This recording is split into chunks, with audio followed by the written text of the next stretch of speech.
Hey everybody, thanks for joining me again. Just want to give you a quick look on some of the previous ones I've done. This was the circle swipe, one of the 4 tiles that I did. I went ahead and added some epoxy to that. And then here's the inspiration of tonight's pour. I really love how those coasters turned out. So you know what? I really wanted a big one. So we're going bigger. Yeah, we're going to go bigger tonight. So here we go. It's 20 by 20. And that was another one I did. I added some epoxy too. It's another coaster set. It has some TLP, I think it's some velvet. It's the interference blue. That's what you see popping whenever you shine it. And this one is from the last video that I done. So after I cut off the video, I actually went back and I took off some of those little black runoffs that went off into the white base. I kind of scraped those away and added some more white and just took those away. Because I don't know, I just wanted to tidy it up a little bit. And then as you can see, the cells kind of got a little carried away with themselves just because I left the foam board and it got warped. And that was my favorite spot still. That's still my favorite spot. But other than that, I mean, it turned out wonderful. And so here we go. We're going to go with tonight's pour. With that being said, this is Golden's Float Acrylic Turquoise Phthalo, I believe. That's what it is. And you know, obviously my paints are a little thinner because I've been trying to go a little bit thinner than normal just to see how that goes. I mean, normally some people think my paints are thick, but that's what works for me. So I'm adding this as black. With the coasters, if you add too much black, obviously it can really mess you up, especially if you don't want the colors to be really, really dark, if you know what I mean. And this one is a Liquitex light green. From there, this was another color that I had mixed up that kind of went along with the flow of things on this color scheme. I honestly can't remember the name of it. I just can't remember it. And this is the Artist Loft's metallic leaf green. I mean, if you don't have this color really does. After it dries, it really does pop, especially with the epoxy. And from here on out, I'm basically just going to be using up all the colors because I didn't get to paint for a while just because the way things have been going crazy in my life. And so I'm just trying to use up all my colors. This is actually TLP Mermaid. And the only other color that I'm going to add tonight is going to be a Liquitex Gold. So from there, most of my colors, I normally don't measure when I mix my colors up.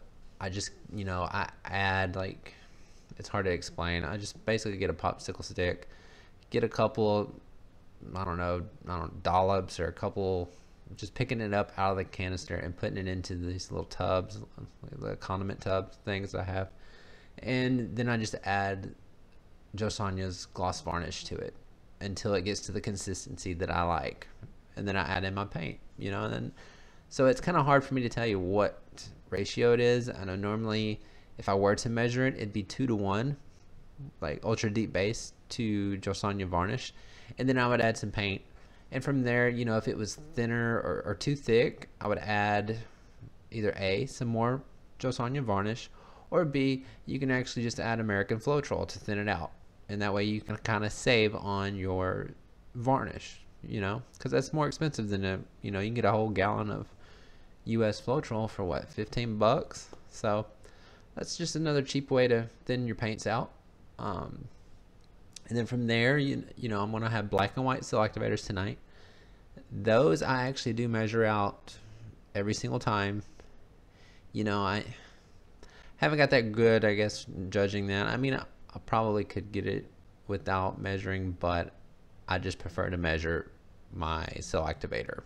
I'm looking at this and I'm like, I do want to do another like 20 by 20 or something like that with no negative space, but and I'm looking at it, I'm like, geez, that's a lot of paint.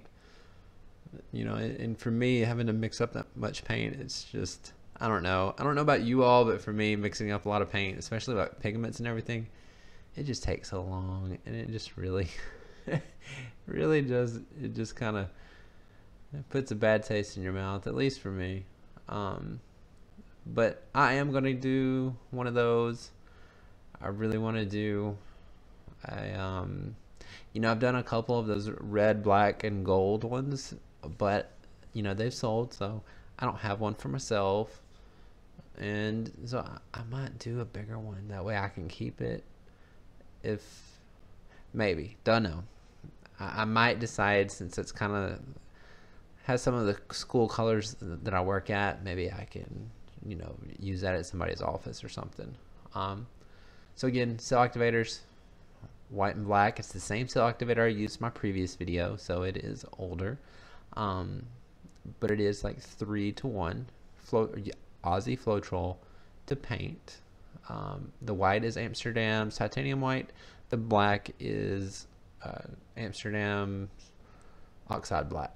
And so from here, you know, you kind of go down into the cell activator, and then you want to kind of push it out. And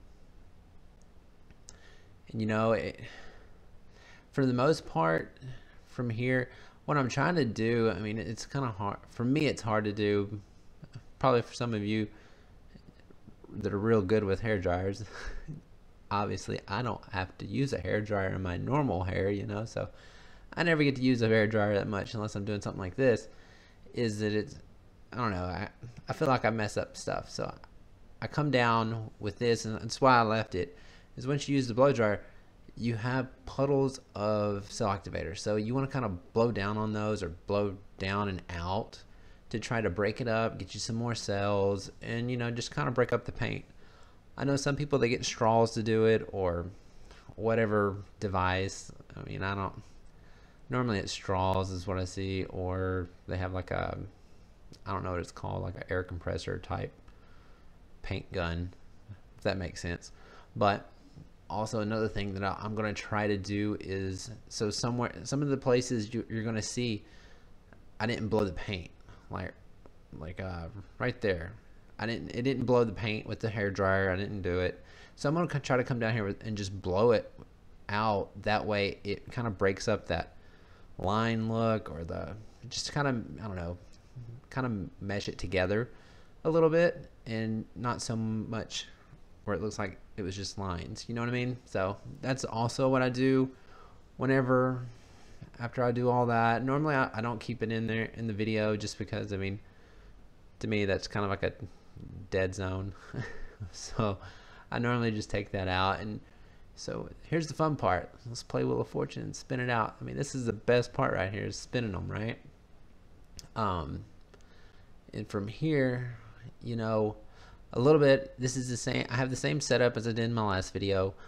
The canvas is sitting on a piece of plywood that's cut in a 20x20, and I just covered it with some foil or something. That way the paint doesn't get on it, and it's just, you know, layers and layers and layers of paint. So that way I can reuse it. Another thing, I didn't use foam board in this one, since it was a level 3 gallery wrap canvas. So I kind of thought that it would hold up the paint a little bit better than the level 2. And from there, I mean, probably got like one more spin or two, and I'm gonna call it done. I don't know, honestly, I wish this one had more paint mixed up, and this was a full canvas of no negative space, but it's not. But you know, it still looks awesome.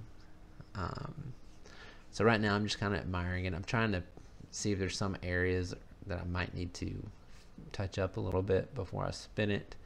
And you know, spinning, you know, depending on if you go left, you go right, you can kind of tell which way you want to sling or spin it. That way the paint kind of goes a little bit more that direction. Another tip on that is just hopefully your canvas is level, because if it's not, it's going to tend to lean towards the side that's not level. So here's you a close-up of it. And you know, some people that have seen this one, they like this side, although for me that it kind of looks a little messy, so I don't really like that side. But you know, this one turned out wonderful. As you can see, like right there, some of the cells with the cell activator, I don't know, it's kind of doing its own little thing. That's actually my favorite part right there. So there's the area where I kind of blew out to try to, I don't know, break up the lines and everything like that. And I also like that area right there. And I mean, the white cell activator on that part really does make it pop, especially different than the other areas. And this is the dried version of it. So obviously it dried pretty much exactly how it was. So it dried wonderfully. Obviously it's a little darker, but those are because of the paints. And as you can tell, a couple of those cells in the center, they kind of got a little carried away. And again, there's my favorite part, along with the other little white part that I'll show here shortly. But again, people still like that area. To each of their own. Can't argue with that. There's the shine and everything else. So again, thank you for watching. I hope you enjoyed the video. If you did, please give it a thumbs up. And if you haven't already, please subscribe. I would appreciate it. Take care, everybody.